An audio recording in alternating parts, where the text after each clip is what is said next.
Hello friends, welcome to Brothers Finance and good evening. ಇವತ್ತಿನ market updates ಏನಂದರೆ, Sensex 520 points gain ಆಗಿ 80,160ನಲ್ಲಿ close ಆಗಿದೆ. ನಿಫ್ಟಿ 161 ಪಾಯಿಂಟ್ಸ್ ಗೇನ್ ಆಗಿ 24,328ಅಲ್ಲಿ ಕ್ಲೋಸ್ ಆಗಿದೆ. ಬ್ಯಾಂಕ್ ನಿಫ್ಟಿ 277 ಪಾಯಿಂಟ್ಸ್ ಫಾಲ್ ಆಗಿ 55,370ಅಲ್ಲಿ ಕ್ಲೋಸ್ ಆಗಿದೆ. ಫ್ರೆಂಡ್ಸ್, ಈ ವಿಡಿಯೋದಲ್ಲಿ ನಮ್ಮ ಮಾರ್ಕೆಟ್ ಬೆಳಿಗ್ಗೆ ನೋಡಿಕೊಂಡ್ರೆ ತುಂಬಾ ಪಾಸಿಟಿವ್ ಆಗಿ ರಿಯಾಕ್ಟ್ ಆಯಿತು. ಅದಾದಮೇಲೆ 1 ಅವರ್ ಆದಮೇಲೆ ಮಾರ್ಕೆಟ್ ತುಂಬಾ ಕರೆಕ್ಟ್ ಆಯಿತು.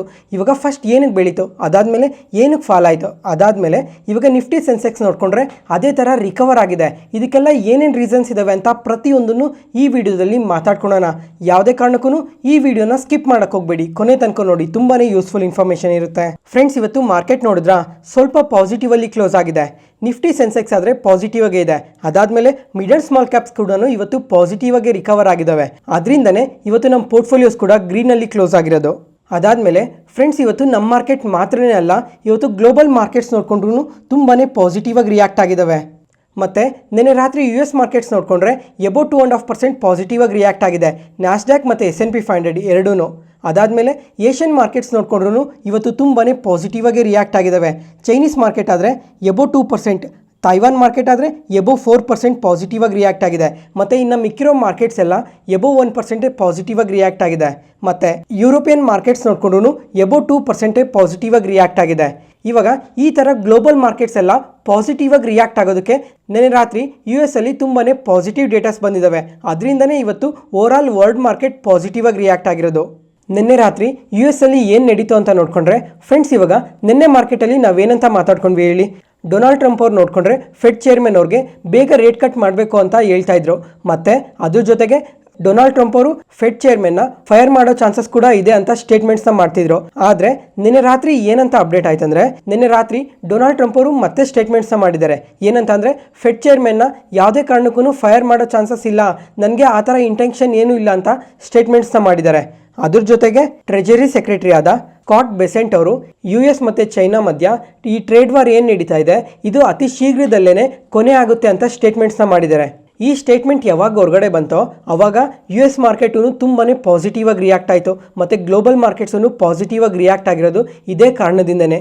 ಯಾಕಂದರೆ ಫ್ರೆಂಡ್ಸ್, ಇವಾಗ ಲಾಸ್ಟ್ 15 ಡೇಸಿಂದನೂ ಈ ಟ್ರೇಡ್ ವಾರ್ ಬಗ್ಗೆ ಏನೋ ಒಂದು ಅಪ್ಡೇಟ್ ಬರ್ತಾನೆ ಇದೆ. ಮತ್ತು ಇವಾಗ ಎಲ್ಲ ಕಂಟ್ರೀಸ್ ಮೇಲೂ ಪಾಸ್ ಮಾಡಿದ್ದಾರೆ. ಅದರಿಂದ ಗ್ಲೋಬಲ್ ಮಾರ್ಕೆಟ್ಸ್ ಎಲ್ಲ ತುಂಬಾ ರಿಕವರ್ ಆಗಿದ್ದಾವೆ. ಆದರೆ ಈ ಚೈನಾ ಮೇಲೆ ಮಾತ್ರ ಯಾವುದೇ ಥರ ಟ್ಯಾರಿಫ್ನ ಕಮ್ಮಿ ಮಾಡಲಿಲ್ಲ. ಅದರಿಂದ ಚೈನೀಸ್ ಮಾರ್ಕೆಟ್ ಕೂಡ ತುಂಬಾ ಕರೆಕ್ಟ್ ಆಗ್ತಾ ಬಂತು. ಅದ್ರ ಜೊತೆಗೆ US ಮಾರ್ಕೆಟ್ ಕೂಡ ತುಂಬಾ ಕರೆಕ್ಟ್ ಆಗಿದೆ.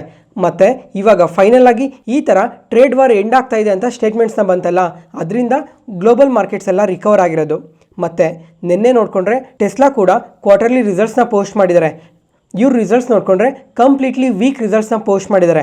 ಆದರೂ ಕೂಡ ಟೆಸ್ಲಾ ಶೇರ್ ಪ್ರೈಸ್ ಯಾವುದೇ ಥರ ನೆಗೆಟಿವ್ ಆಗಿ ರಿಯಾಕ್ಟ್ ಆಗಿಲ್ಲ. ಯಾಕಂತ ಅಂದರೆ ಆಲ್ ಟೈಮ್ ಹೈಸಿಂದ ನೋಡಿಕೊಂಡ್ರೆ 42% ಕರೆಕ್ಟ್ ಆಗಿದೆ.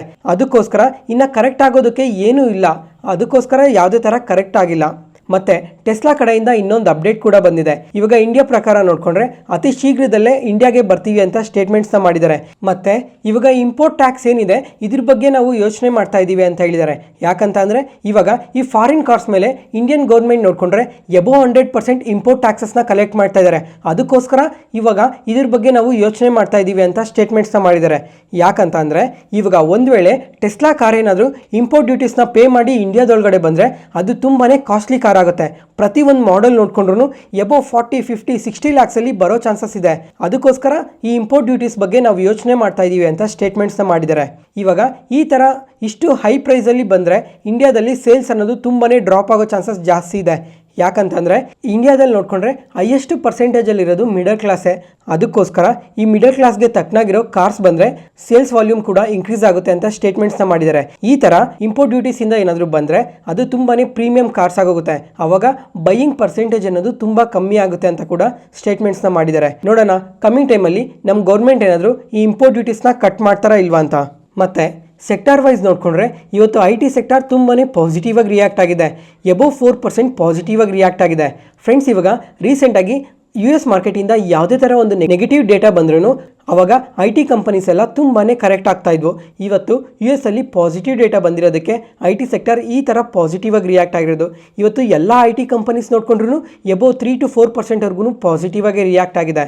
ಮತ್ತು ಆಟೋ ಸೆಕ್ಟರ್ ನೋಡಿಕೊಂಡ್ರು ಎಬೋ 2% ಪಾಸಿಟಿವ್ ಆಗಿ ರಿಯಾಕ್ಟ್ ಆಗಿದೆ. ಮತ್ತು ಫಾರ್ಮಾ ಆದರೆ ಎಬೋ 1% ಪಾಸಿಟಿವ್ ಆಗಿ ರಿಯಾಕ್ಟ್ ಆಗಿದೆ. ನೆಕ್ಸ್ಟ್ ಅದಾದಮೇಲೆ ಫ್ರೆಂಡ್ಸ್ ಇವಾಗ ನಮ್ಮ ಮಾರ್ಕೆಟ್ ಓಪನ್ ಆದಾಗ ತುಂಬಾ ಪಾಸಿಟಿವ್ ಆಗಿ ಓಪನ್ ಆಯಿತು. ಅದಾದಮೇಲೆ 30 ಮಿನಿಟ್ಸ್ ಆದಮೇಲೆ ನೋಡಿಕೊಂಡ್ರೆ ಮಾರ್ಕೆಟ್ ತುಂಬಾ ಫಾಲ್ ಆಗೋಯ್ತು. ಯಾಕಂತ ಅಂದರೆ ಕಾಶ್ಮೀರಲ್ಲಿ ಒಂದು ದುರ್ಘಟನೆ ನಡೆದಿದೆ. ಇಷ್ಟೊತ್ತಿಗೆ ಆ ನ್ಯೂಸ್ ಎಲ್ಲರಿಗೂ ಗೊತ್ತಿದೆ ಅಂತ ಅನ್ಕೊತೀನಿ. ಏನಂತ ಅಂದರೆ ಟೆರರಿಸ್ಟ್ ಅಟ್ಯಾಕ್ ನಡೆದಿದೆ. ಅದರಿಂದ 26 ಜನ ಮರಣ ಹೊಂದಿದ್ದಾರೆ. ಅದರಿಂದ ನಮ್ಮ ಮಾರ್ಕೆಟ್ ಕರೆಕ್ಟ್ ಆಗಿರೋದು. ಫ್ರೆಂಡ್ಸ್ ಇವಾಗ ನಮ್ಮ ಇಂಡಿಯಾದಲ್ಲಿ ಅಂತಾನೆ ಅಲ್ಲ, ಯಾವುದೇ ಕಂಟ್ರಿಯಲ್ಲಿ ವಾರ್ ಸಿನಾರಿಯೋಸ್ ಬಗ್ಗೆ ಅಪ್ಡೇಟ್ ಆದ್ರೂ ಅವಾಗ ಮಾರ್ಕೆಟ್ಸ್ ಅಂತೂ ತುಂಬಾ ಕರೆಕ್ಟ್ ಆಗೋ ಚಾನ್ಸಸ್ ಜಾಸ್ತಿನೇ ಇದೆ. ಅದೇ ಥರನೇ ಇವತ್ತು ಸಹ ನಮ್ಮ ಮಾರ್ಕೆಟ್ ಸ್ವಲ್ಪ ಫಾಲ್ ಆಗಿದ್ದು. ಮತ್ತು ನಿಫ್ಟಿ ಮತ್ತು ಸೆನ್ಸೆಕ್ಸಲ್ಲಿ ನೋಡಿಕೊಂಡ್ರೆ ಅದೇ ಥರ ರಿಕವರ್ ಆಗಿದೆ. ಯಾಕಂತ ಅಂದರೆ ಸ್ವಲ್ಪ ಸ್ಟ್ರಾಂಗ್ ವಾಲ್ಯೂಮ್ ಬೈಯಿಂಗಿಂದ ಮಾರ್ಕೆಟ್ ರಿಕವರ್ ಆಗಿದೆ. ಅದಾದಮೇಲೆ ಬ್ಯಾಂಕ್ ನಿಫ್ಟಿ ನೋಡಿಕೊಂಡ್ರೆ ರಿಕವರ್ ಆಗಿಲ್ಲ. ಯಾಕಂತ ಅಂದರೆ ಲಾಸ್ಟ್ ವೀಕಿಂದ ನೋಡಿಕೊಂಡ್ರೆ ಬ್ಯಾಂಕ್ ನಿಫ್ಟಿ ಒಂದೇ ಎಬೋ 13% ಪಾಸಿಟಿವ್ ಆಗಿ ರಿಯಾಕ್ಟ್ ಆಗಿದೆ. ಅದರಿಂದ ಬ್ಯಾಂಕ್ ನಿಫ್ಟಿಯಲ್ಲಿ ಸ್ವಲ್ಪ ಪ್ರಾಫಿಟ್ ಬುಕ್ಕಿಂಗ್ ನಡೆದಿರ್ಬೋದು, ಅದರಿಂದ ರಿಕವರ್ ಆಗಿಲ್ಲ. ನೆಕ್ಸ್ಟ್ ಅದಾದಮೇಲೆ ಇವತ್ತು ಗೋಲ್ಡ್ ಆ್ಯಂಡ್ ಸಿಲ್ವರ್ ನೋಡಿಕೊಂಡ್ರು ಸ್ವಲ್ಪ ಡ್ರಾಪ್ ಆಗಿದೆ. ಯಾಕಂತ ಅಂದರೆ ಮಾರ್ಕೆಟಲ್ಲಿ ಯಾವಾಗ ಅನ್ಸರ್ಟಿನಿಟೀಸ್ ಇರುತ್ತೋ ಆವಾಗ ಈ ಕಮಾಡಿಟೀಸಲ್ಲಿ ಇನ್ವೆಸ್ಟ್ ಮಾಡ್ತಾರೆ. ಯಾಕಂತಂದರೆ ಇವೊಂದು ಸ್ವಲ್ಪ ಸೇಫ್ ಅಸೆಟ್ಸ್ ಅಂತ ಅಲ್ಲಿ ಇನ್ವೆಸ್ಟ್ ಮಾಡ್ತಾರೆ. ಇವಾಗ ಮಾರ್ಕೆಟ್ಸಲ್ಲೇ ಯಾವುದೇ ಥರ ಟೆನ್ಷನ್ ಇಲ್ಲ ಅಂತ ಅಂದರೆ ಆವಾಗ ಗೋಲ್ಡ್ ಪ್ರೈಸ್ ಸ್ವಲ್ಪ ಡ್ರಾಪ್ ಆಗೋ ಚಾನ್ಸಸ್ ಜಾಸ್ತಿನೇ ಇರುತ್ತೆ. ಅದರಿಂದನೇ ಇವತ್ತು ಫಾಲ್ ಆಗಿರೋದು. ನೆಕ್ಸ್ಟ್ ಅದಾದಮೇಲೆ FIDI ಡೇಟಾ ನೋಡಿಕೊಂಡ್ರೆ ಕ್ಯಾಶ್ ಮಾರ್ಕೆಟಲ್ಲಿ FIS ಇವತ್ತು ಸಹ ಬೈ ಸೈಡಲ್ಲೇ ಇದ್ದಾರೆ. ಇವತ್ತಾದರೆ 3300 ಕೋಟಿ ಬೈ ಮಾಡಿದ್ದಾರೆ. DIS ನೋಡಿಕೊಂಡ್ರೆ ಇವತ್ತು ಸಹ ಸೆಲ್ ಸೈಡಲ್ಲಿ ಇದ್ದಾರೆ. ಇವತ್ತಾದರೆ 1200 ಕ್ರೋರ್ಸ್ ಸೆಲ್ ಮಾಡಿದ್ದಾರೆ ನಮ್ಮ ಮಾರ್ಕೆಟಿಂದ. ಮತ್ತು FIS ಆದರೆ ಕಂಟಿನ್ಯೂಸ್ ಆಗಿ ಬೈ ಮಾಡ್ತಾನೆ ಬರ್ತಾ ಇದ್ದಾರೆ ಲಾಸ್ಟ್ 6 ಟ್ರೇಡಿಂಗ್ ಡೇಸಿಂದನೂ. ನೋಡೋಣ FIS ಇನ್ನು ಎಷ್ಟು ದಿನ ಇದೇ ಥರ ಬೈ ಮಾಡ್ತಾನೆ ಇರ್ತಾರೆ ಅಂತ. ಈ ಥರ ಕಾಂಪ್ಲಿಕೇಟೆಡ್ ಇನ್ಫಾರ್ಮೇಷನ್ನ ಸಿಂಪ್ಲಿಫೈ ಮಾಡಿ ನಿಮ್ಮ ಮುಂದೆ ತರ್ತಾ ಇದೀವಲ್ಲ. ಯಾವುದೇ ಪಾಯಿಂಟಲ್ಲಿ ನಾನು ಹೇಳೋ ಇನ್ಫಾರ್ಮೇಷನ್ ನಿಮಗೆ ಯೂಸ್ಫುಲ್ ಅನಿಸಿದ್ರೆ ಈ ವಿಡಿಯೋನ ಲೈಕ್ ಮಾಡಿ. ಮತ್ತು ನಿಮ್ಮ ಫ್ರೆಂಡ್ಸಲ್ಲಿ ಯಾರಿಗಾದ್ರೂ ಸ್ಟಾಕ್ ಮಾರ್ಕೆಟ್ ಬಗ್ಗೆ ಇಂಟ್ರೆಸ್ಟ್ ಇರೋರಿಗೆ ಈ ವಿಡಿಯೋಸ್ನ ಶೇರ್ ಮಾಡಿ. Next market key updates. First ಇವಾಗ ವಾರ ಎನರ್ಜೀಸ್ ಬಗ್ಗೆ ಮಾತಾಡ್ಕೊಳ್ಳೋಣ. ನಿನ್ನೆ ಸಹ ಈ ಕಂಪನಿ ಬಗ್ಗೆ ಮಾತಾಡ್ಕೊಂಡಿದ್ವಿ. ನಿನ್ನೆ ನೋಡಿಕೊಂಡ್ರೆ ನಿಯರ್ಲಿ 8% ಪಾಸಿಟಿವ್ ಆಗಿ ರಿಯಾಕ್ಟ್ ಆಗಿತ್ತು US ಇಂದ. ಮತ್ತು ಇವತ್ತು ನೋಡಿಕೊಂಡ್ರೆ ಎಬೋ 18% ಪಾಸಿಟಿವ್ ಆಗಿ ರಿಯಾಕ್ಟ್ ಆಗಿದೆ. ಇದಕ್ಕೆಲ್ಲ ಮಲ್ಟಿಪಲ್ ರೀಸನ್ಸ್ ಇದೆ. ಅದನ್ನು ಒಂದೊಂದಾಗಿ ಮಾತಾಡ್ಕೊಂಡು ಹೋಗೋಣ. ಫಸ್ಟ್ ಇವಾಗ Q4 ರಿಸಲ್ಟ್ಸ್ನ ಪೋಸ್ಟ್ ಮಾಡಿದ್ದಾರೆ. ಅದಕ್ಕೂ ಮುಂಚೆ ಇವ್ರ ಬಿಸ್ನೆಸ್ ಬಗ್ಗೆ ಮಾತಾಡ್ಕೊಳ್ಳೋಣ. ಇವರು ಸೋಲಾರ್ ಮಾಡ್ಯೂಲ್ಸ್ನ ಮ್ಯಾನುಫ್ಯಾಕ್ಚರ್ ಮಾಡ್ತಾರೆ. ಮತ್ತು ಈ ಸೋಲಾರ್ ಪ್ಯಾನೆಲ್ಸ್ ರಿಲೇಟೆಡ್ ಆಗಿ ಬ್ಯಾಕ್ವರ್ಡ್ ಇಂಟಿಗ್ರೇಷನ್ ಕೂಡ ಮಾಡ್ತಾ ಇದ್ದಾರೆ. ಈ ಕಂಪನಿ ಬಿಸ್ನೆಸ್ ಬಗ್ಗೆ ಡೀಟೇಲ್ ಆಗಿ ತುಂಬ ಸಲನೇ ಮಾತಾಡ್ಕೊಂಡಿದ್ವಿ. ಅದಕ್ಕೋಸ್ಕರ ಇವಾಗ ಎಕ್ಸ್ಪ್ಲೈನ್ ಮಾಡ್ತಿಲ್ಲ ಕಂಪ್ಲೀಟಾಗಿ. ಅದಾದಮೇಲೆ ಇವಾಗ ಇವ್ರ ಕ್ವಾರ್ಟರ್ಲಿ ರಿಸಲ್ಟ್ಸ್ ನೋಡಿಕೊಂಡ್ರೆ ಇಯರ್ ಆನ್ ಇಯರಲ್ಲಿ ರೆವಿನ್ಯೂಸ್ ಆದರೆ 36% ಇನ್ಕ್ರೀಸ್ ಆಗಿದೆ. ಪ್ರಾಫಿಟ್ಸ್ ನೋಡಿಕೊಂಡ್ರೆ 130% ಇನ್ಕ್ರೀಸ್ ಆಗಿದೆ. ಮತ್ತು ಕ್ವಾರ್ಟರಲ್ಲಿ ರೆವಿನ್ಯೂಸ್ ಮತ್ತು ಪ್ರಾಫಿಟ್ಸ್ ಎರಡೂ ಇನ್ಕ್ರೀಸ್ ಆಗಿದೆ. ಅದ್ರ ಜೊತೆಗೆ ಕ್ವಾರ್ಟರಲ್ಲಿ ಮತ್ತು ಇಯರ್ ಆನ್ ಇಯರಲ್ಲಿ ಮಾರ್ಜಿನ್ಸ್ ಕೂಡ ಇಂಪ್ರೂವ್ ಆಗಿದೆ. ಓವರ್ ಆಲ್ ಎಕ್ಸಲೆಂಟ್ ರಿಸಲ್ಟ್ಸ್ನ ಪೋಸ್ಟ್ ಮಾಡಿರೋದಕ್ಕೆ ಇವತ್ತು ಇಷ್ಟು ಪಾಸಿಟಿವ್ ಆಗಿ ರಿಯಾಕ್ಟ್ ಆಗಿರೋದು. ಅದಾದಮೇಲೆ ಇವಾಗ ಆರ್ಡರ್ ಬುಕ್ ನೋಡಿಕೊಂಡ್ರು ನಿಯರ್ಲಿ 17,000 ಕ್ರೋರ್ಸ್ ಆರ್ಡರ್ ಬುಕ್ನ ಮೈಂಟೈನ್ ಮಾಡ್ತಾ ಇದ್ದಾರೆ. ನೋಡೋಣ ಕಮಿಂಗ್ ಟೈಮಲ್ಲೂ ಸಹ ಇನ್ನು ಯಾವ ಥರ ಗ್ರೋ ಆಗ್ತಾರೆ ಅಂತ. ಮತ್ತು ಇನ್ನೊಂದು ಅಪ್ಡೇಟ್ ಕೂಡ ಇದೆ. ಈ ವಾರೆ ಗ್ರೂಪ್ಗೆ ಸೇರಿರೋ 4 ಕಂಪನೀಸ್ ಇದ್ದಾವೆ. ಅವು ಇವಾಗ ಆಪರೇಷನಲ್ಲಿ ಇಲ್ಲ ಅಂತ ಹೇಳಿದ್ದಾರೆ. ಅದಾದಮೇಲೆ ಇವಾಗ ಅವನ್ನ ಅಕ್ವೈರ್ ಮಾಡಿ ಕಮಿಂಗ್ ಟೈಮಲ್ಲಿ ಸೋಲಾರ್ ರಿಲೇಟೆಡ್ ಆಗಿ ಈ ಕಂಪನೀಸಲ್ಲಿ ವರ್ಕ್ ಮಾಡ್ತೀವಿ ಅಂತ ಕೂಡ ಸ್ಟೇಟ್ಮೆಂಟ್ಸ್ನ ಮಾಡಿದ್ದಾರೆ. ಅಂದರೆ ಸಿಂಪಲಾಗಿ ಹೇಳಬೇಕು ಅಂದರೆ ಇದನ್ನು ಕೆಪಾಸಿಟಿ ಎಕ್ಸ್ಪ್ಯಾನ್ಷನ್ ಅಂತಾರೆ. ಆದರೆ ಈ 4 ಕಂಪನೀಸಲ್ಲಿ ಯಾವ ಥರ ಬಿಸ್ನೆಸ್ನ ಸೆಟಪ್ ಮಾಡ್ತಾರೆ, ಯಾವ ಥರ ಗ್ರೋತ್ ಇರುತ್ತೆ ಅಂತ ಇನ್ನೂ ಏನೂ ಮೆನ್ಷನ್ ಮಾಡಿಲ್ಲ. ನೋಡೋಣ ಕಮಿಂಗ್ ಟೈಮಲ್ಲಿ ಇದ್ರ ಬಗ್ಗೆ ಕೂಡ ಏನಂತ ಅಪ್ಡೇಟ್ಸ್ ಬರುತ್ತೆ ಅಂತ. ನೆಕ್ಸ್ಟ್ ಅದಾದಮೇಲೆ ಈ ವಾರೆ ಗ್ರೂಪ್ಸ್ಗೆ ಸಂಬಂಧಪಟ್ಟಿರೋ ಇನ್ನೊಂದು ಕಂಪನಿ ಕೂಡ ಇದೆ. ಅದೇ ವನೀಪ್ ಸೋಲಾರ್ ಒನ್ ಲಿಮಿಟೆಡ್. ಇದೊಂದು ಲಾಸ್ ಮೇಕಿಂಗ್ ಕಂಪನಿ. ಅದಕ್ಕೋಸ್ಕರ ಈ ಕಂಪನಿ ಆಪರೇಷನ್ಸ್ನ ಸ್ಟಾಪ್ ಮಾಡ್ತಾ ಇದ್ದೀವಿ ಅಂತ ಹೇಳಿ ಇದನ್ನು ಕಮ್ಮಿಂಗ್ ಟೈಮಲ್ಲಿ ರೀಸ್ಟ್ರಕ್ಚರ್ ಮಾಡ್ತೀವಿ ಅಂತ ಕೂಡ ಸ್ಟೇಟ್ಮೆಂಟ್ಸ್ನ ಮಾಡಿದ್ದಾರೆ. ಫ್ರೆಂಡ್ಸ್ ಇವಾಗ ಈ ಕಂಪನಿ ಬಗ್ಗೆ ನೋಡಿಕೊಂಡ್ರೆ ಲಾಸ್ಟ್ 2 ಡೇಸಿಂದ ಮಲ್ಟಿಪಲ್ ಅಪ್ಡೇಟ್ಸ್ ಬಂದಿದ್ದಾವೆ. ಮತ್ತು ಅದೇ ಥರ ತುಂಬಾ ಪಾಸಿಟಿವ್ ಆಗಿ ಕೂಡ ರಿಯಾಕ್ಟ್ ಆಗಿದೆ. ಎಬೋ 25% ಲಾಸ್ಟ್ 2 ಡೇಸಲ್ಲಿ ಪಾಸಿಟಿವ್ ಆಗಿ ರಿಯಾಕ್ಟ್ ಆಗಿದೆ. ಅದಕ್ಕೋಸ್ಕರ ಇವಾಗ ಕಮ್ಮಿಂಗ್ ಟೈಮಲ್ಲೂ ಯಾರಾದರೂ ಈ ಕಂಪನಿಯಲ್ಲಿ ಇನ್ವೆಸ್ಟ್ ಮಾಡೋಣ ಅಂತ ಯೋಚನೆ ಮಾಡ್ತಾ ಇದ್ರೆ ಒಂದನ್ನು ನೆನ್ಪಿಟ್ಕೊಳ್ಳಿ. ಇವಾಗ ರಿಸಲ್ಟ್ಸ್ ಏನೋ ತುಂಬ ಪಾಸಿಟಿವ್ ಆಗಿದೆ. ಅದಾದಮೇಲೆ ಬಿಸ್ನೆಸ್ ರಿಲೇಟೆಡ್ ಆಗೂ ಪಾಸಿಟಿವ್ ಅಪ್ಡೇಟ್ಸೇ ಬರ್ತಾ ಇದೆ. ಆದರೆ ಯಾವುದಾದ್ರೂ ಒಂದು ಕ್ವಾರ್ಟರಲ್ಲಿ ಇವರೇನಾದರೂ ಸ್ವಲ್ಪ ಎಸ್ಟಿಮೇಟೆಡ್ಗಿನ್ನ ಬಿಲೋ ರಿಸಲ್ಟ್ಸ್ನ ಪೋಸ್ಟ್ ಮಾಡಿದ್ರೆ ಅವತ್ತು ಅದೇ ಥರ ಕರೆಕ್ಟ್ ಆಗೋ ಚಾನ್ಸಸ್ ಕೂಡ ತುಂಬಾ ಜಾಸ್ತಿ ಇದೆ. ಈ ಕಂಪನಿ ವ್ಯಾಲ್ಯೂಯೇಷನ್ ಪ್ರಕಾರ ನೋಡಿಕೊಂಡ್ರೆ ಸ್ವಲ್ಪ ಎಕ್ಸ್ಪೆನ್ಸಿವಲ್ಲೇ ಇರ್ತವೆ. ಯಾಕಂದರೆ ಇದೊಂದು ಕ್ಯಾಪಿಟಲ್ ಇಂಟೆನ್ಸಿವ್ ಬಿಸ್ನೆಸ್. ಅದಕ್ಕೋಸ್ಕರ ವ್ಯಾಲ್ಯೂಯೇಷನ್ ತುಂಬ ಜಾಸ್ತಿ ಇರುತ್ತೆ. ಮತ್ತು ಡೆಟ್ ಕೂಡ ತುಂಬ ಜಾಸ್ತಿ ಇರುತ್ತೆ. ಅದಕ್ಕೋಸ್ಕರ ಯಾವುದಾದ್ರೂ ಒಂದು ಕ್ವಾರ್ಟರಲ್ಲಿ ಇವರು ವೀಕ್ ರಿಸಲ್ಟ್ಸ್ನ ಪೋಸ್ಟ್ ಮಾಡಿದ್ರೆ ಅವಾಗ ವ್ಯಾಲ್ಯೂಯೇಷನ್ ಕನ್ಸರ್ನಿಂದ ಕರೆಕ್ಟ್ ಆಗೋ ಚಾನ್ಸಸ್ ಜಾಸ್ತಿನೇ ಇದೆ. ಅದಕ್ಕೋಸ್ಕರ ನೋಡಿಕೊಂಡು ಕಂಪ್ಲೀಟಾಗಿ ಬಿಸ್ನೆಸ್ ಬಗ್ಗೆ ತಿಳ್ಕೊಂಡು ನಿಮ್ಮ ಡಿಸಿಷನ್ನ ತಗೊಳ್ಳಿ. Next HCL technologies. ಈ ಕಂಪನಿ ಆದರೆ ನಿಯರ್ಲಿ 7% ಪಾಸಿಟಿವ್ ಆಗಿ ರಿಯಾಕ್ಟ್ ಆಗಿದೆ. ಅದಾದಮೇಲೆ ಇವತ್ತು IT ಇಂಡೆಕ್ಸ್ ನೋಡಿದ್ರು ಅಬೌಟ್ 2% ಪಾಸಿಟಿವ್ ಆಗಿ ರಿಯಾಕ್ಟ್ ಆಗಿದೆ. ಇದಕ್ಕೆ ರೀಸನ್ ಏನು ಅಂತ ಅವಾಗಲೇ US ಮಾರ್ಕೆಟ್ ಬಗ್ಗೆ ಮಾತಾಡ್ಕೊಬೇಕಾದ್ರೆ ಎಕ್ಸ್ಪ್ಲೈನ್ ಮಾಡಿದ್ದೆ. ಮತ್ತೆ ಈ ಕಂಪನಿ ಬಗ್ಗೆ ನೋಡ್ಕೊಂಡ್ರೆ ನಿನ್ನೆ ನಮ್ಮ ಮಾರ್ಕೆಟ್ ಕ್ಲೋಸ್ ಆದಮೇಲೆ ಇವರು Q4 ರಿಸಲ್ಟ್ಸ್ನ ಪೋಸ್ಟ್ ಮಾಡಿದ್ದಾರೆ. ಇವ್ರು ರಿಸಲ್ಟ್ಸ್ ನೋಡ್ಕೊಂಡ್ರೆ ಇಯರ್ ಆನ್ ಇಯರಲ್ಲಿ ರೆವಿನ್ಯೂಸ್ ಆದರೆ 6% ಗ್ರೋ ಆಗಿದೆ, ಪ್ರಾಫಿಟ್ಸ್ ಆದರೆ 8% ಗ್ರೋ ಆಗಿದೆ. ಮತ್ತು ಕ್ವಾರ್ಟರ್ ಆನ್ ಕ್ವಾರ್ಟರಲ್ಲಿ ನೋಡ್ಕೊಂಡ್ರೆ ಪ್ರಾಫಿಟ್ ಸ್ವಲ್ಪ ಡ್ರಾಪ್ ಆಗಿದೆ. ಮತ್ತೆ ಓವರಾಲ್ ಇವ್ರ ರಿಸಲ್ಟ್ಸ್ ನೋಡ್ಕೊಂಡ್ರೆ ಅನಲಿಸ್ಟ್ ಎಸ್ಟಿಮೇಷನ್ಸ್ಗೆ ಇನ್ಲೈನ್ ಇದೆ. ಅದರಿಂದನೇ ಇವತ್ತು ಪಾಸಿಟಿವ್ ಆಗಿ ರಿಯಾಕ್ಟ್ ಆಗಿರೋದು. ಇಲ್ಲ ಅಂದ್ರೆ ರೀಸೆಂಟ್ ಆಗಿ ಇನ್ನ 2 ಕಂಪನೀಸ್ ಕ್ವಾರ್ಟರ್ಲಿ ರಿಸಲ್ಟ್ಸ್ ನ ಪೋಸ್ಟ್ ಮಾಡಿದ್ರು, ವಿಪ್ರೋ ಆಗಲಿ ಇನ್ಫೋಸಿಸ್ ಆಗಲಿ. ಈ 2 ಕಂಪನೀಸ್ ಸ್ವಲ್ಪ ಅನಲಿಸ್ಟ್ ಎಸ್ಟಿಮೇಷನ್ಸ್ಗಿನ್ನ ಬಿಲೋ ರಿಸಲ್ಟ್ಸ್ ನ ಪೋಸ್ಟ್ ಮಾಡಿದ್ರು. ಅವಾಗ ನೋಡ್ಕೊಂಡ್ರೆ ಈ 2 ಕಂಪನೀಸ್ ತುಂಬಾನೇ ಕರೆಕ್ಟ್ ಆದವು. ಆದರೆ ಇವರು ಎಸ್ಟಿಮೇಷನ್ಸ್ಗೆ ತಕ್ಕನಾಗಿರೋ ರಿಸಲ್ಟ್ಸ್ನ ಪೋಸ್ಟ್ ಮಾಡಿರೋದ್ರಿಂದ ಮತ್ತೆ US ಪಾಸಿಟಿವಿಟಿಯಿಂದ ಈ ಕಂಪನಿ ಶೇರ್ ಪ್ರೈಸ್ ಇವತ್ತು ಈ ಥರ ಪಾಸಿಟಿವ್ ಆಗಿ ರಿಯಾಕ್ಟ್ ಆಗಿರೋದು.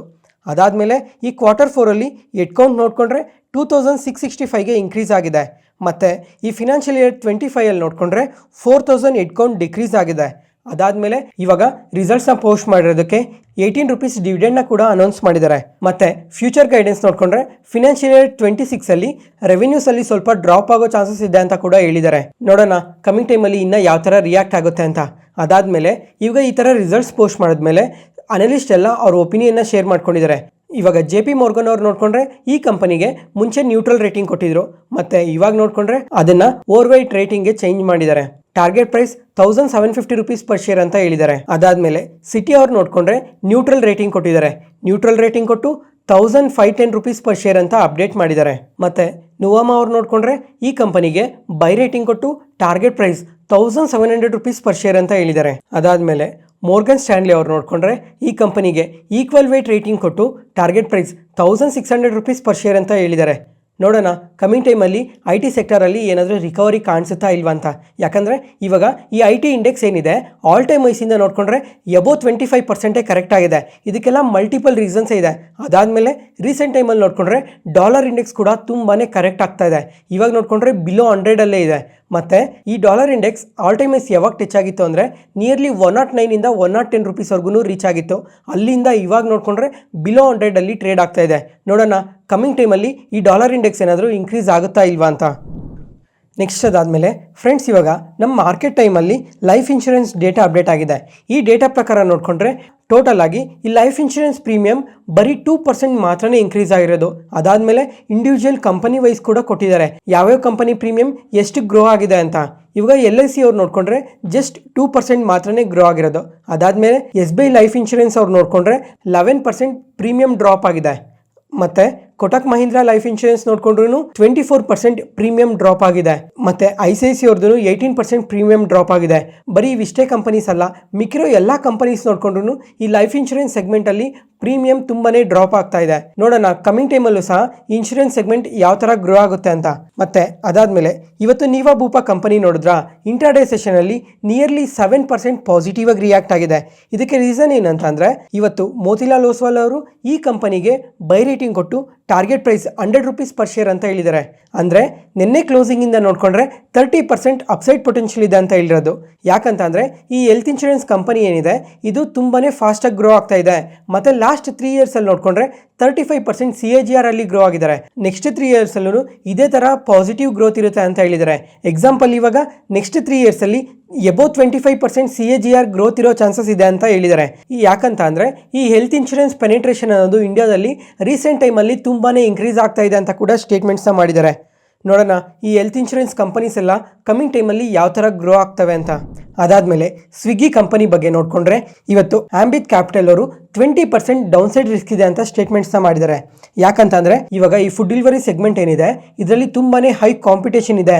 ಅದರಿಂದ ಕಮಿಂಗ್ ಟೈಮಲ್ಲಿ ಸ್ವಲ್ಪ ಮಾರ್ಕೆಟ್ ಶೇರ್ನ ಲೂಸ್ ಆಗೋ ಚಾನ್ಸಸ್ ಕೂಡ ತುಂಬ ಜಾಸ್ತಿ ಇದೆ ಅಂತ ಹೇಳ್ತಾ ಇದ್ದಾರೆ. ಇವಾಗ ಈ ಫುಡ್ ಡೆಲಿವರಿ ಸೆಗ್ಮೆಂಟಲ್ಲಿ ನೋಡಿಕೊಂಡ್ರೆ ಝೊಮ್ಯಾಟೊ ಇದೆ, ಮತ್ತು ಅಮೆಝಾನ್ ಅವ್ರು ಎಂಟರ್ ಆಗಿದ್ದಾರೆ, ಮತ್ತು ಇನ್ನೂ ಇದೇ ಥರ ತುಂಬಾ ಕಂಪನೀಸ್ ವರ್ಕ್ ಮಾಡ್ತಾ ಇದ್ದಾವೆ.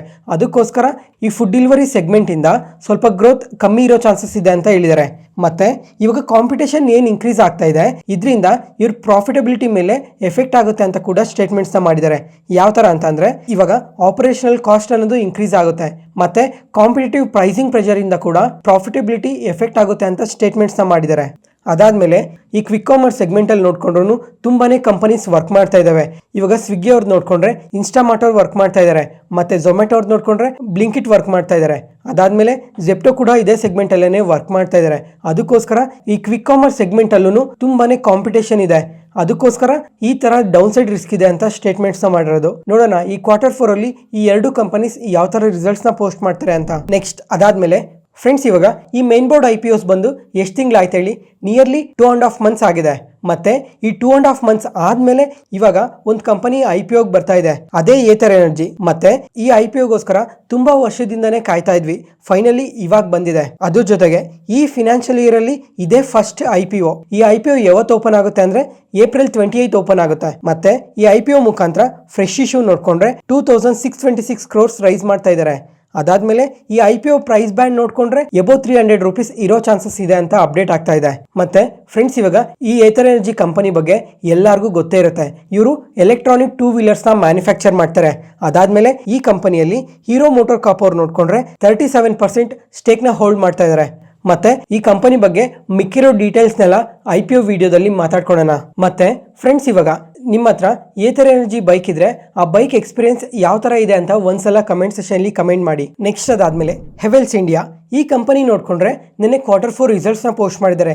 ಇವ್ರ ರಿಸಲ್ಟ್ಸ್ ನೋಡ್ಕೊಂಡ್ರೆ ತುಂಬಾನೇ ಪಾಸಿಟಿವ್ ಆಗಿ ಪೋಸ್ಟ್ ಮಾಡಿದ್ದಾರೆ. ಆದ್ರೂ ಇವತ್ತು ಇಂಟ್ರಾಡೇ ಸೆಷನ್ ಅಲ್ಲಿ ನೋಡ್ಕೊಂಡ್ರೆ ನಿಯರ್ಲಿ 3% ನೆಗೆಟಿವ್ ಅಲ್ಲೇ ಕ್ಲೋಸ್ ಆಗಿದೆ. ಇದಕ್ಕೆ ರೀಸನ್ಸ್ ಏನು ಅಂತ ಎಕ್ಸ್ಪ್ಲೈನ್ ಮಾಡ್ತೀನಿ. ಫಸ್ಟ್, ಇವಾಗ ಇವ್ರ ರಿಸಲ್ಟ್ಸ್ ನೋಡ್ಕೊಂಡ್ರೆ ಇಯರ್ ಆನ್ ಇಯರ್ ಅಲ್ಲಿ ರೆವೆನ್ಯೂಸ್ ನೋಡ್ಕೊಂಡ್ರೆ 20% ಇನ್ಕ್ರೀಸ್ ಆಗಿದೆ. ಪ್ರಾಫಿಟ್ಸ್ ಆದ್ರೆ 16% ಇನ್ಕ್ರೀಸ್ ಆಗಿದೆ.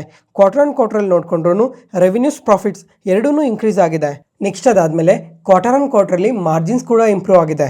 ಅದಾದ್ಮೇಲೆ ಇವಾಗ ರಿಸಲ್ಟ್ಸ್ ಪೋಸ್ಟ್ ಮಾಡಿದ್ಮೇಲೆ 6 rupees per share ಡಿವಿಡೆಂಡ್ ನ ಕೂಡ ಅನೌನ್ಸ್ ಮಾಡಿದ್ದಾರೆ. ನೆಕ್ಸ್ಟ್ ಇವಾಗ ಇವ್ರ ಸೆಗ್ಮೆಂಟ್ ವೈಸ್ ಅಲ್ಲಿ ರೆವೆನ್ಯೂಸ್ ನೋಡ್ಕೊಳ್ಳೋಣ. ಸ್ವಿಚ್ ಮತ್ತೆ ಗೇರ್ಸ್ ಅಲ್ಲಿ ಆದ್ರೆ 692 crores ರೆವೆನ್ಯೂಸ್ ಬಂದಿದೆ. ಲಾಸ್ಟ್ ಇಯರ್ಗೆ ಕಂಪೇರ್ ಮಾಡ್ಕೊಂಡ್ರೆ ಸ್ವಲ್ಪ ಕಮ್ಮಿನೇ ಆಗಿದೆ. ಅದಾದ್ಮೇಲೆ ಕೇಬಲ್ಸ್ ಇಂದ ನೋಡ್ಕೊಂಡ್ರೆ 2169 crores ರೆವೆನ್ಯೂಸ್ ಬಂದಿದೆ. ಮತ್ತೆ ಲೈಟಿಂಗ್ ಅಂಡ್ ಫಿಕ್ಚರ್ಸ್ ಇಂದ ನೋಡ್ಕೊಂಡ್ರೆ 441 crores ರೆವೆನ್ಯೂಸ್ ಬಂದಿದೆ. ಎಲೆಕ್ಟ್ರಾನಿಕ್ ಕನ್ಸ್ಯೂಮರ್ಸ್ ಇಂದ 997 crores ರೆವೆನ್ಯೂಸ್ ಬಂದಿದೆ. ಮತ್ತೆ ಅದಾದ್ಮೇಲೆ ಫ್ರೆಂಡ್ಸ್, ಇವಾಗ ಈ ಕಂಪನಿ ಅಂಡರ್ ಅಲ್ಲಿ ಇನ್ನೊಂದು ಬ್ರ್ಯಾಂಡ್ ಇದೆ, ಲಾಯ್ಡ್ ಅಂತ. ಇದ್ರ ಅಂಡರ್ ಅಲ್ಲಿ ಪ್ರೀಮಿಯಂ ಎಲೆಕ್ಟ್ರಾನಿಕ್ ಪ್ರಾಡಕ್ಟ್ಸ್ ನ ಸೇಲ್ ಮಾಡ್ತಾರೆ. ಎಕ್ಸಾಂಪಲ್, ಇವಾಗ air conditioner, washing machine, refrigerator, LED TV ಈ ತರ ತುಂಬಾ ಪ್ರಾಡಕ್ಟ್ಸ್ ನ ಸೇಲ್ ಮಾಡ್ತಾರೆ. ಇದ್ರ ರೆವೆನ್ಯೂಸ್ ನೋಡ್ಕೊಂಡ್ರೆ 117 crores ಬಂದಿದೆ. ಮತ್ತೆ ಇವತ್ತು ಈ ತರ ನೆಗೆಟಿವ್ ಆಗಿ ರಿಯಾಕ್ಟ್ ಆಗೋದಕ್ಕೆ ರೀಸನ್ ಕೂಡ ಇದೇ ಆಗಿದೆ. ಇವತ್ತು ನೋಡ್ಕೊಂಡ್ರೆ ಇಂಟ್ರಾಡೇ ಸೆಷನ್ ಅಲ್ಲಿ ನಿಯರ್ಲಿ 3% ನೆಗೆಟಿವ್ ಆಗಿ ರಿಯಾಕ್ಟ್ ಆಗಿದೆ. ಇದಕ್ಕೆ ರೀಸನ್ ಏನಂದ್ರೆ ಇನ್ಫ್ಲೇಷನ್ ಕಾರಣದಿಂದ ಸ್ವಲ್ಪ ಸೇಲ್ಸ್ ಡ್ರಾಪ್ ಆಗಿದೆ ಅಂತ ಸ್ಟೇಟ್ಮೆಂಟ್ಸ್ ಮಾಡಿದ್ದಾರೆ. ಅದಾದ್ಮೇಲೆ ಇವಾಗ ಸಮ್ಮರ್ ನೋಡ್ಕೊಂಡ್ರೆ ಸ್ವಲ್ಪ ಲೇಟ್ ಆಗಿ ಬಂದಿದೆ, ಅದರಿಂದ ಈ ಏರ್ ಕಂಡೀಷನರ್ ಸೆಗ್ಮೆಂಟ್ ಅಲ್ಲೂ ಸ್ವಲ್ಪ ವೀಕ್ನೆಸ್ ಕಾಣಿಸಿದೆ ಅಂತ ಸ್ಟೇಟ್ಮೆಂಟ್ಸ್ ಮಾಡಿದ್ದಾರೆ. ಅದರಿಂದನೇ ಇವತ್ತು ನಿಯರ್ಲಿ 3% ನೆಗೆಟಿವ್ ಆಗಿ ರಿಯಾಕ್ಟ್ ಆಗಿರೋದು. ಬರೀ ಈ ರೀಸನ್ ಇಂದಾನೆ ಈ ತರ ನೆಗೆಟಿವ್ ಆಗಿ ರಿಯಾಕ್ಟ್ ಆಗ್ಬೇಕಾ ಅಂತ ಕೇಳಿದ್ರೆ ಫ್ರೆಂಡ್ಸ್, ಇವಾಗ ಈ ಬ್ರ್ಯಾಂಡ್ ಏನಿದೆ, ಈ ಲಾಯ್ಡ್ ಬ್ರ್ಯಾಂಡ್ ಏನಿದೆ, ಇದ್ರ ಅಂಡರ್ ಅಲ್ಲಿ ಪ್ರೀಮಿಯಂ ಎಲೆಕ್ಟ್ರಾನಿಕ್ಸ್ ನ ಸೆಲ್ ಮಾಡ್ತಾರಲ್ಲ, ಇದಕ್ಕೋಸ್ಕರ ತುಂಬಾನೇ ಕೇಪೆಕ್ಸ್ ಮಾಡಿದ್ರು ಪ್ರೀವಿಯಸ್ ಇಯರ್ಸ್ ಅಲ್ಲೆಲ್ಲ. ಅದಕ್ಕೋಸ್ಕರ ಈ ಸೆಗ್ಮೆಂಟ್ ಅಲ್ಲಿ ಸ್ವಲ್ಪ ಎಕ್ಸ್ಪೆಕ್ಟೆಡ್ ಗಿನ್ನ ಕಮ್ಮಿ ರೆವೆನ್ಯೂಸ್ ಬಂದಿರೋದಕ್ಕೆ ಈ ತರ ನೆಗೆಟಿವ್ ಆಗಿ ರಿಯಾಕ್ಟ್ ಆಗಿರೋದು. ಅದಾದ್ಮೇಲೆ ಈ ತರ ಪಾಸಿಟಿವ್ ರಿಸಲ್ಟ್ಸ್ ನ ಪೋಸ್ಟ್ ಮಾಡಿರೋದಕ್ಕೆ ನುವಾಮಾ ಅವರು ಇವತ್ತು ಈ ಕಂಪನಿಗೆ ಬೈ ರೇಟಿಂಗ್ ಕೊಟ್ಟು target price 1890 rupees per share ಅಂತ ಅಪ್ಡೇಟ್ ಮಾಡಿದ್ದಾರೆ. ನೆಕ್ಸ್ಟ್ ಅದಾದ್ಮೇಲೆ ಅರಬಿಂದೋ ಫಾರ್ಮಾ ಈ ಕಂಪನಿ ಆದ್ರೆ ಇವತ್ತು ಇಂಟ್ರಾಡೇ ಸೆಷನ್ ಅಲ್ಲಿ ನಿಯರ್ಲಿ 4% ಪಾಸಿಟಿವ್ ಆಗಿ ರಿಯಾಕ್ಟ್ ಆಗಿದೆ. ಯಾಕಂತಂದ್ರೆ ಈ ಕಂಪನಿಗೆ ಒಂದು ಸಬ್ಸಿಡರಿ ಕಂಪನಿ ಇದೆ, ಯುಜಿಯಾ ಫಾರ್ಮಾ ಅಂತ. ಇವ್ರಿಗೆ US FDA ಇಂದ ಒಂದು ಅಪ್ರೂವಲ್ ಸಿಕ್ಕಿದೆ ಡೆಸಾಟನಿಬ್ ಅನ್ನೋ ಟ್ಯಾಬ್ಲೆಟ್ಗೋಸ್ಕರ. ಈ ಟ್ಯಾಬ್ಲೆಟ್ಸ್ ನ ಏನಕ್ಕೆ ಬಳಸ್ತಾರೆ ಅಂದ್ರೆ ಲ್ಯುಕೇಮಿಯಾಗೋಸ್ಕರ ಈ ಟ್ಯಾಬ್ಲೆಟ್ಸ್ ನ ಬಳಸ್ತಾರೆ. ಇದರಿಂದ ಈ ಅರಬಿಂದೋ ಫಾರ್ಮಾ ಅವ್ರಿಗೆ US ಅಲ್ಲಿ ಇನ್ನ ಮಾರ್ಕೆಟ್ ಶೇರ್ ನ ಗೇನ್ ಮಾಡೋ ಚಾನ್ಸಸ್ ತುಂಬಾನೇ ಜಾಸ್ತಿ ಇದೆ ಅಂತ ಇವತ್ತು ಇಷ್ಟು ಪಾಸಿಟಿವ್ ಆಗಿ ರಿಯಾಕ್ಟ್ ಆಗಿರೋದು. ನೆಕ್ಸ್ಟ್ ಅದಾದ್ಮೇಲೆ ಈ ವರ್ಧಮಾನ್ ಸ್ಪೆಷಲ್ ಸ್ಟೀಲ್ ಕಂಪನಿ ನೋಡಿದ್ರ ಇಂಟ್ರಾಡೇ ಸೆಷನ್ ಅಲ್ಲಾದ್ರೆ 20% ಪಾಸಿಟಿವ್ ಅಲ್ಲಿ ಸರ್ಕ್ಯೂಟ್ ಲಾಕ್ ಆಗಿದೆ. ಯಾಕಂತಂದ್ರೆ ನಿನ್ನೆ ಇವರು ಕ್ವಾರ್ಟರ್ಲಿ ರಿಸಲ್ಟ್ಸ್ ನ ಪೋಸ್ಟ್ ಮಾಡಿದ್ದಾರೆ. ಈ ರಿಸಲ್ಟ್ಸ್ ನೋಡ್ಕೊಂಡ್ರೆ ಕಂಪ್ಲೀಟ್ಲಿ ವೀಕ್ ರಿಸಲ್ಟ್ಸ್ ನ ಪೋಸ್ಟ್ ಮಾಡಿದ್ದಾರೆ. ರೆವೆನ್ಯೂಸ್ ನೋಡ್ಕೊಂಡ್ರೆ 3% ಡ್ರಾಪ್ ಆಗಿದೆ. ಪ್ರಾಫಿಟ್ಸ್ ನೋಡ್ಕೊಂಡ್ರೆ 40% ಡ್ರಾಪ್ ಆಗಿದೆ. ಆದ್ರೂ ಸಹ ಇವತ್ತು ಇಷ್ಟು ಪಾಸಿಟಿವ್ ಆಗಿ ರಿಯಾಕ್ಟ್ ಆಗೋದಕ್ಕೆ ರೀಸನ್ ಏನು ಅಂತ ನೋಡ್ಕೊಂಡ್ರೆ ಇವ್ರ ಕಾನ್ಫರೆನ್ಸ್ ಕಾಲಲ್ಲಿ ಕ್ಯಾಪೆಕ್ಸ್ ಬಗ್ಗೆ ಮೆನ್ಷನ್ ಮಾಡಿದ್ದಾರೆ. ಏನಂತ ಅಂದ್ರೆ ಕಮಿಂಗ್ ಟೈಮಲ್ಲಿ 2000 crores ಕ್ಯಾಪೆಕ್ಸ್ ಮಾಡ್ತೀವಿ ಅಂತ ಸ್ಟೇಟ್ಮೆಂಟ್ಸ್ ಮಾಡಿದ್ದಾರೆ. ಫಸ್ಟ್ ಇವಾಗ ಈ ಕಂಪನಿ ಮಾರ್ಕೆಟ್ ಕ್ಯಾಪ್ ನೋಡ್ಕೊಂಡ್ರೆ 2000 crores ಇದೆ. ಮತ್ತೆ ಇವಾಗ ಕೇಪೆಕ್ಸ್ ಪ್ಲಾನ್ ಅಲ್ಲಿ 2000 crores ಇನ್ವೆಸ್ಟ್ ಮಾಡ್ತೀವಿ ಅಂತ ಸ್ಟೇಟ್ಮೆಂಟ್ಸ್ ಮಾಡಿದಾರಲ್ಲ, ಅದರಿಂದನೇ ಇವತ್ತು ಇಷ್ಟು ಪಾಸಿಟಿವ್ ಆಗಿ ರಿಯಾಕ್ಟ್ ಆಗಿರೋದು. ಇವಾಗ 2000 crores ಇನ್ವೆಸ್ಟ್ ಮಾಡಿ ಹೊಸ ಸ್ಟೀಲ್ ಪ್ಲಾಂಟ್ ನ ಓಪನ್ ಮಾಡ್ತೀವಿ ಅಂತ ಹೇಳಿದ್ದಾರೆ. 5 lakh metric ton per annum capacity ಇರುತ್ತೆ ಅಂತ ಕೂಡ ಮೆನ್ಷನ್ ಮಾಡಿದ್ದಾರೆ. ಅದರಿಂದನೇ ಇವತ್ತು ಇಷ್ಟು ಪಾಸಿಟಿವ್ ಆಗಿ ರಿಯಾಕ್ಟ್ ಆಗಿರೋದು. ನೆಕ್ಸ್ಟ್ ಅದಾದಮೇಲೆ ಫ್ರೆಂಡ್ಸ್ ಇವಾಗ ಈ ಆಟೋಸ್ ರಿಲೇಟೆಡ್ ಆಗಿ ಟೂ ವೀಲರ್ಸ್ ರಿಲೇಟೆಡ್ ಆಗಿ ಇನ್ನೊಂದು ಅಪ್ಡೇಟ್ ಕೂಡ ಇದೆ. ಏನಂತ ಅಂದರೆ ಈ ಟೂ ವೀಲರ್ಸ್ ಪ್ರಕಾರ ನೋಡಿಕೊಂಡ್ರೆ ಈ ಹಾರ್ಲಿ ಡೇವಿಡ್ಸನ್ ಬೈಕ್ ಇದೆ ಅಲ್ಲ, ಈ ಥರ ಪ್ರೀಮಿಯಂ ಬೈಕ್ಸ್ನೆಲ್ಲ ಇಂಪೋರ್ಟ್ ಮಾಡ್ಕೊತಾ ಇದ್ದೀವಿ. ಇದ್ರ ಮೇಲೆ ನೋಡಿಕೊಂಡ್ರೆ ಇಂಪೋರ್ಟ್ ಡ್ಯೂಟೀಸ್ ಏನಿದೆ ಇದನ್ನು ಝೀರೋ ಮಾಡೋದಕ್ಕೆ ನೋಡ್ತಾ ಇದ್ದಾರೆ ಅಂತ ಸ್ಟೇಟ್ಮೆಂಟ್ಸ್ ಬರ್ತಾ ಇದೆ ಗೌರ್ಮೆಂಟ್ ಸೈಡಿಂದ. ಇದೇನಾದರೂ ಅಪ್ಡೇಟ್ ಬಂದರೆ ಇದು ನಮ್ಮ ಇಂಡಿಯನ್ ಕಂಪನೀಸ್ಗೆ ತುಂಬಾ ಎಫೆಕ್ಟ್ ಆಗುತ್ತೆ. ಇದ್ರ ಬಗ್ಗೆ ಇವಾಗ ಡೀಟೇಲಾಗಿ ಏನೂ ಮಾತಾಡ್ತಿಲ್ಲ, ಇದ್ರ ಬಗ್ಗೆ ಪ್ರತಿಯೊಂದನ್ನು ಈ ವೀಕೆಂಡ್ಸಲ್ಲಿ ಮಾತಾಡ್ಕೊಳ್ಳೋಣ. ಇವತ್ತಿಗೆ ಅಪ್ಡೇಟ್ಸ್ ಮುಗೀತು. ಈ ವಿಡಿಯೋ ಇಷ್ಟ ಆದರೆ ಲೈಕ್ ಮಾಡಿ, ಶೇರ್ ಮಾಡಿ, ಸಬ್ಸ್ಕ್ರೈಬ್ ಆಗಿ. ಮತ್ತೆ ನಾಳೆ ಹೊಸ stock market news analysis video ಅಲ್ಲಿ ಸಿಗೋಣ. ನಾನು ಹೇಳಿದ ಇನ್ಫಾರ್ಮೇಷನಲ್ಲಿ ಯಾವುದೇ ಥರ ಡೌಟ್ ಇದ್ದರೂ ಕಮೆಂಟ್ ಸೆಷನಲ್ಲಿ ಕಮೆಂಟ್ ಮಾಡಿ. ಪ್ರತಿಯೊಂದು ಕಮೆಂಟ್ಗೂ ರಿಪ್ಲೈ ಕೊಡ್ತೀನಿ. Thank you.